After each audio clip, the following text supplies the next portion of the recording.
Hello, everyone, and welcome to Pastor Kim's Corner.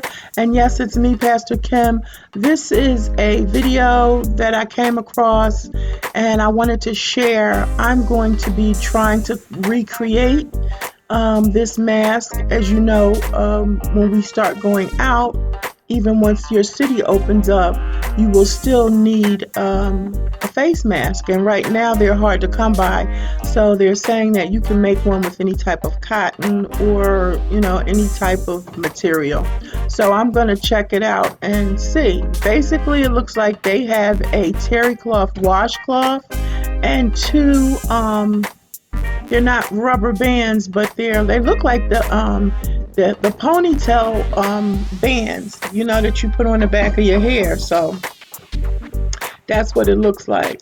So it looks like, so they just fold it over and then put those on the sides and then fold them again.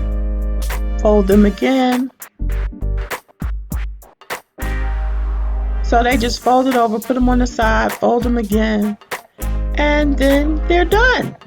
And then that's all of that. So, what do you think?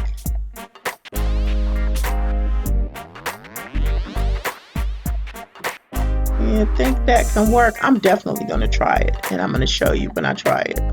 Stay blessed.